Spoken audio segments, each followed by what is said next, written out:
Online game खेळणं आहो ना महाराज. तर मित्रांनो, ऑनलाईन गेममध्ये जय जाधव नावाच्या एका तरुणाने तब्बल 84 लाख रुपये घातलेले आहेत मित्रांनो.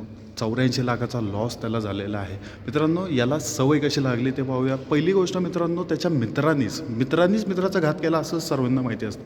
तर मित्रांनी लिंक शेअर केली, हा गेम आहे, ह्याच्यावरती तू खूप सारे पैसे कमवू शकतो, तू टाईमपास करत असतो इकडं तिकडं, त्याऐवजी तू एक काम कर, हा गेम डाउनलोड कर आणि खेळायला सुरुवात कर. 5,000 रुपये पहिल्यांदा टाकले. 5,000चे 50,000 रुपये झाले मित्रांनो त्याचे.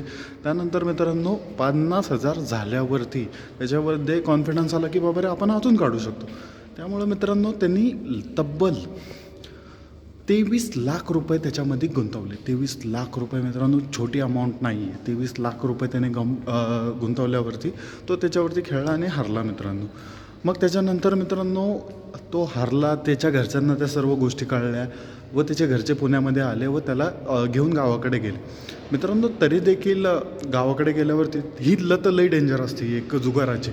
तर जुगाराची लत अशी त्याला लागली होती की याच्यामध्ये असं झालं की त्याच्या गावाकडे गेल्यावरती तो लिटरली त्याची स्कॉर्पिओ जी गाडी होती, स्कॉर्पिओ गाडी त्यांनी घाण ठेवून, सावकाराकडे घाण ठेवून पैसे काढले आणि ते खेळला. परत त्याची 1.5 एकर जमीन जी होती ती घाण ठेवून तोही गेम खेळला. एवढंच नव्हे तर मित्रांनो तो प्रॉपर्टी व्यवसाय एक होता, प्रॉपर्टीमध्ये डीलिंग्स करत होता. सर्व गोष्टी तो व्यवस्थित त्याचा बिझनेस सेट होतो. त्यामुळं आजूबाजूचे जे पण लोक होते त्याला चांगल्या प्रमाणात हेल्प करत होते.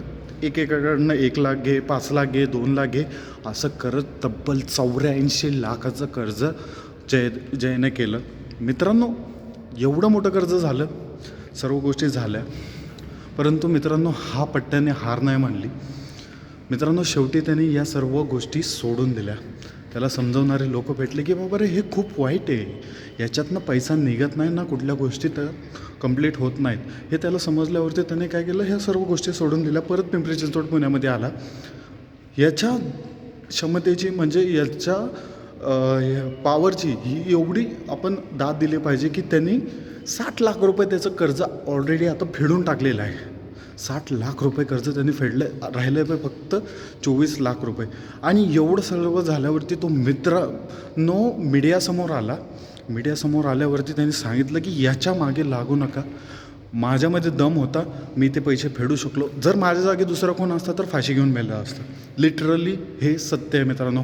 ऑनलाईन गेम्समध्ये आजकाल एवढे लोक वाया चाललेले आहेत, खूप सारं कर्ज होतं आहे, कर्ज करून घेता येते.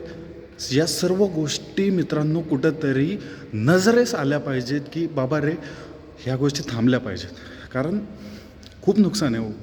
लाखो लोकांची फॅमिली उजडून जाते, जेलमध्ये जातात, चोऱ्यामाऱ्या करतात, यासारख्या गोष्टी करायला चालू जातात. कर्ज ज्यावेळेस होतं त्यावेळेस कुठला उपाय करावा हे लोकांना कळत नाही.